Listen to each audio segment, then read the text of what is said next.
12 জন বাংলাদেশ থেকে আইপিএলের মেগা নিলামের জন্য ডাক পেয়েছেন।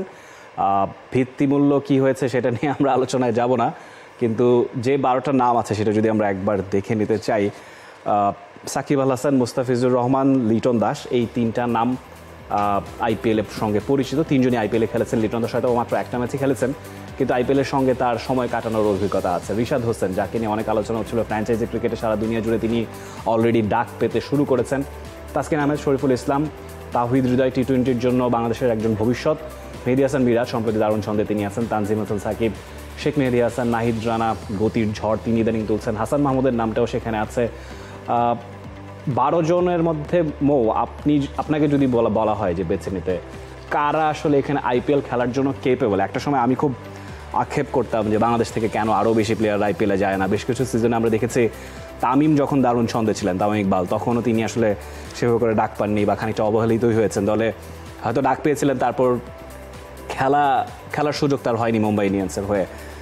ওভারঅল যে 12 জন ডাক পেয়েছে, কাদেরকে আপনি সম্ভাবনা মনে করছেন আইপিএলের জন্য?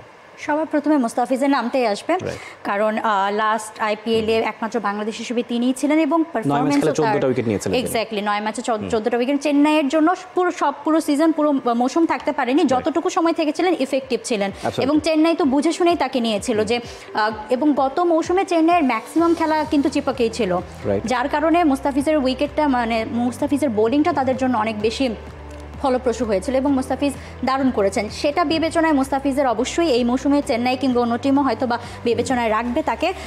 মুস্তাফিজ সর্বোচ্চ 2 কোটি ভিত্তিমূল্যতে রয়েছে এবং সাকিব, তাসকিন এবং শেখ মেহেদী এই 3 জন 1 কোটি, বাকি যারা আছেন তাদের ভিত্তিমূল্য 75 লাখ রুপি।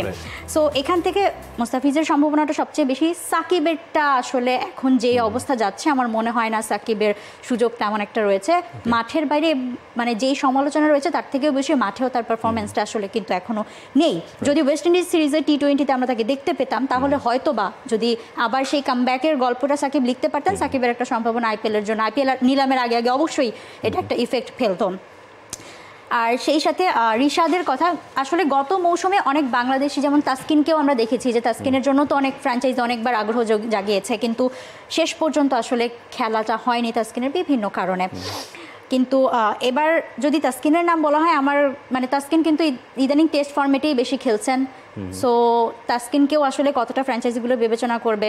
নাহিদ রানার গতির কারণে নাহিদ রানাকেও হয়তো বা কোনো দল যদি ভেবে থাকে 12 জন বাংলাদেশের মধ্যে যদি মুস্তাফিজ ছাড়া বাকি আরও কেউ, আমার মনে হয় এই কয়েকটা নাম উঠে আসতে পারে।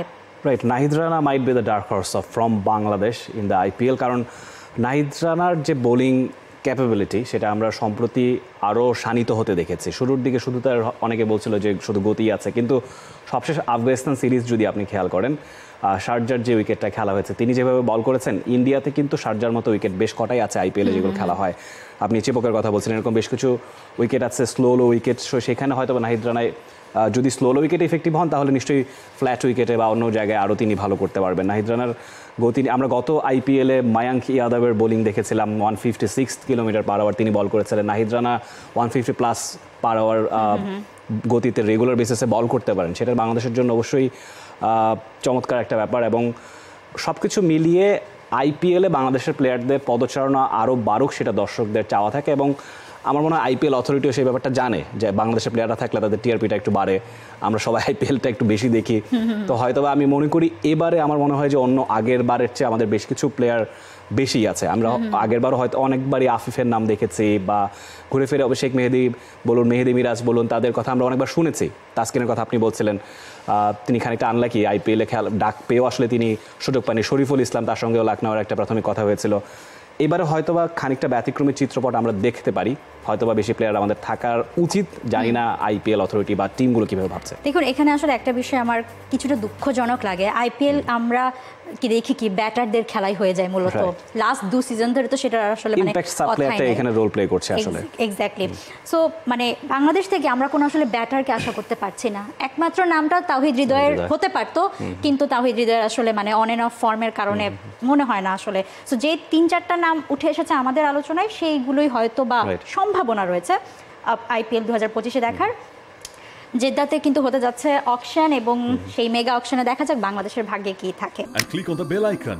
Follow us on Facebook and Instagram. Download T Sports app to enjoy exciting games and highlights. Visit tsports.com.